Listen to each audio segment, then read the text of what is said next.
በአንድ ቅስፈት የሙሉ ቤተሰብ ህይወት በካርታ ላይ እንደነበረ ቤት ተደርምሶ ሲጠፋ ማየት ምን ያህል ያማል። ዛሬ ከወደ አሜሪካ የተሰማው አሳዛኝ ታሪክ ያለው ክስተት የፊልም ድራማ የሚመስል ለማመን የሚቸግር ነገር ግን በገሃዱ ዓለም በደምና በሐዘን የተጻፈ መሪር እውነት ሆኗል። ትንሽ አለመግባባት የህይወትን አቅጣጫ ምን ያህል እንደሚቀይር፣ ነገርን ለአፍታ ቆም ብሎ በትዕግስት አለማሳለፍ የሚያስከትለውን የህይወት ዘመን ጸጸት ያሳየው ክስተት ልብ ሰባሪ ሆኗል። የሰባት ልጆች እናት የሆነችው የ38 ዓመቷ ሴት የ2 ወር ህፃን ልጇን ታቅፋ ባለችበት ወቅት በፍቅረኛዋ በጥይት ተመታ ህይወቷ ማለፉ ተሰምቷል። ለትምህርት ቤት ቁሳቁስ ግዢ በተነሳ ጥቂት አለመግባባት ምክንያት የተከሰተው ይህ ጥቃት ትናንሽ ህፃናት እናትየው በደም ተጨማልቃ ስትወድቅና ታላቅ እህታቸው እናቷን ለማዳን ስትታገል የታደሙበት አሰቃቂ ትዕይንት እንዲሆን አድርጓል። 13 ዓመት የሞላት እህታቸው አምቡላንስ እስኪደርስ ድረስ እናቷን አቅፋ ስታለቅስ የነበረበት ሁኔታ የትኛውንም ድንጋይ ልብ የሚያቀልጥ ነው።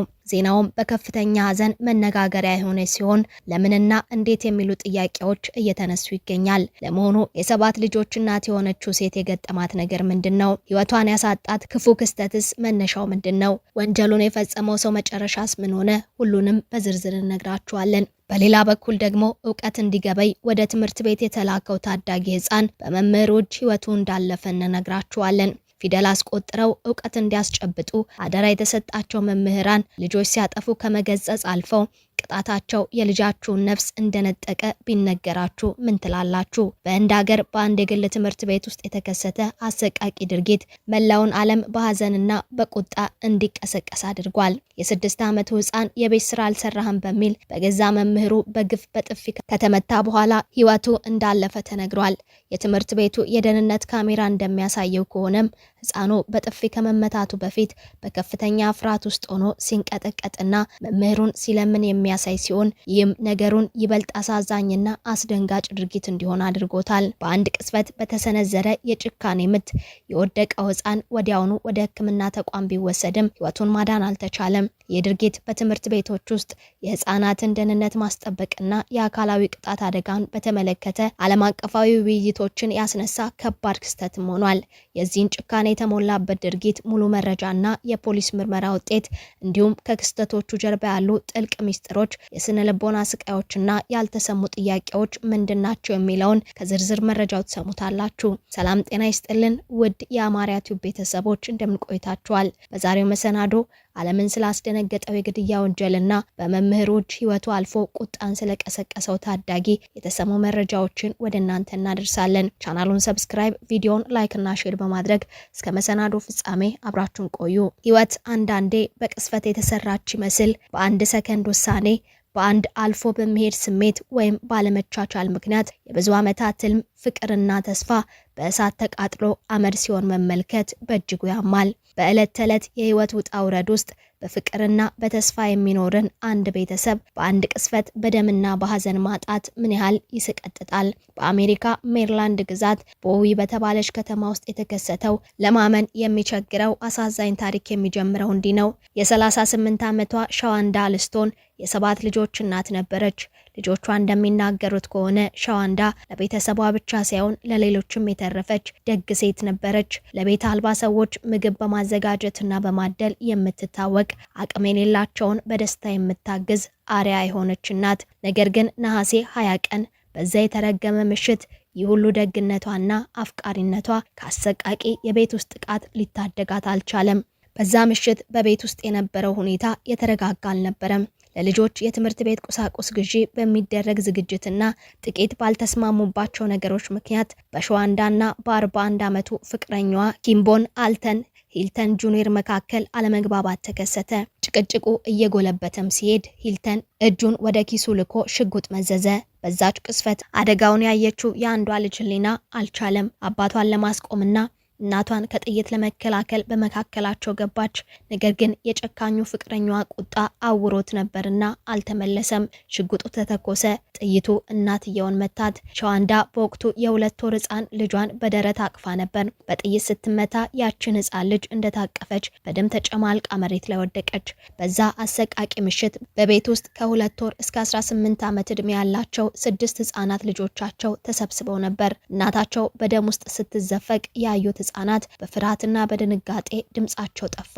ትንሿ ልጅ እየተንቀጠቀጠች በፍጥነት ወደ 911 ደውላ አባቷ እናቷን በጥይት እንደመታት ተናገረች። ከ2 ደቂቃዎች በኋላ ደግሞ ገዳዩ ራሱ ለፖሊስ ደውሎ ተኩሻለው፣ ሽጉጡን ከደጅ ባለው የፖስታ ሳጥን ውስጥ አስቀምጫለሁ በማለት ጥፋቱን አመነ። ፖሊሶችና የአደጋ ጊዜ ሰራተኞች ቦታው ሲደርሱ ያዩት ትዕይንት እጅግ ልብ የሚሰብር ነበር። የ21 ዓመቷ ታላቅ እህታቸው ዜሊያ ፊርማን በኋላ በሰጠችው ቃል እንደገለጸች እናቴ በጥይት ስትመታ የ2 ወር እህቴን አቅፋ ነበር። አምቡላንስ እስኪደርስ ድረስ የ13 ዓመት እህቴ እናቴን አቅፋ ደሟን እየጠረገች ስታለቅስ ነበር።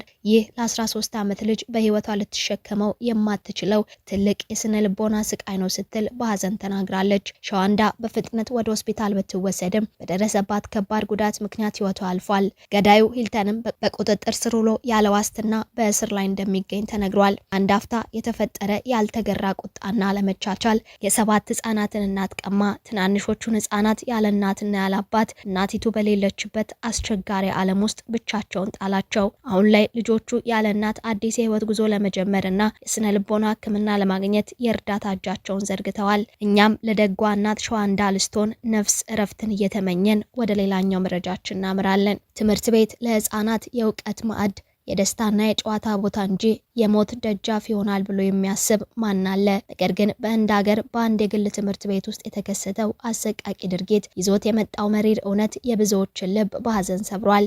እለቱ እንደ ማንኛውም ቀን የተለመደ የትምህርት ክፍለ ጊዜ ነበር። የ6 ዓመቱ ህፃን ደንገጥ ብሎ በክፍሉ ጥግ ተቀምጧል። በመምህሩ ፊት የቆመበት ምክንያት ደግሞ ከእድሜው አንጻር እጅግ ቀላል የሆነ ነገር ነበር። የቤት ስራህን አልሰራህም የሚል። በትምህርት ቤቱ የደህንነት ካሜራ ላይ የተቀረጸው ምስል እንደሚያሳየው ይህ ምስኪን ህፃን በጥፊ ከመመታቱ በፊት በከፍተኛ ፍርሃት ውስጥ ሆኖ ሲንቀጠቀጥ ነበር። ጥፋቱን ይቅር እንዲለውና እንዳይመታው እጆቹን አጣብቆ በፍርሃት በተሞሉ አይኖቹ መምህሩን በግፍ ሲለምን ታይቷል። ነገር ግን የትምህርት ክፍሉ አስተማሪ ምንም አይነት የርህራሄ ስሜት ሳያሳይ በሙሉ ኃይሉ የህፃኑን ፊት በትልቁ በጥፊ መታው። ጥፊው ከህፃኑ አቅም በላይ ነበር። በኃይለኛው ምት የተነሳ ህፃኑ ወዲያው መሬት ላይ ተዘረረ። ራሱንም ስቶ በተንሸራተተ ሁኔታ መምህሩ እግር ስር ወደቀ። በክፍሉ ውስጥ የነበሩ ሌሎች ህፃናት በፍርሃት ደንዝዘው ሲመለከቱ የመምህሩ ጭካኔ ግን አልቆመም።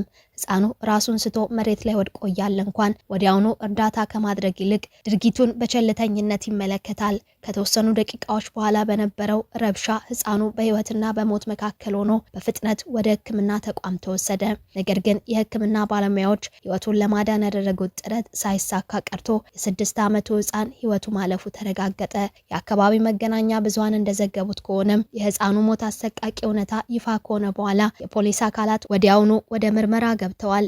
በህፃኑ ሞትና በመምህሩ የጭካኔ ድርጊት መካከል ያለውን ቀጥተኛ ግንኙነት ለማረጋገጥም የካሜራ ምስክሮችና የሬሳ ምርመራ ውጤቶች በጥብቅ እየተመረመሩ ይገኛል።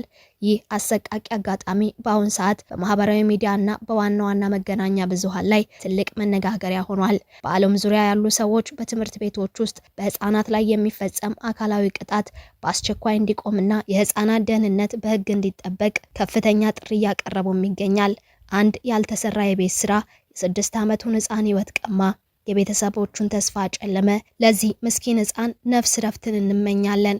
እናንተስ በትምህርት ቤቶች ውስጥ የሚፈጸሙ አካላዊ ቅጣቶችን በተመለከተ ምን ታስባላችሁ? አስተያየታችሁን አስተያየት መጻፊያው ላይ አጋሩን እያልን የዛሬውን መሰናዶ አበቃን። ዳግም በሌሎች ወቅታዊ መረጃዎች እስክንገናኝም በያላችሁበት ቸር ቆዩልን።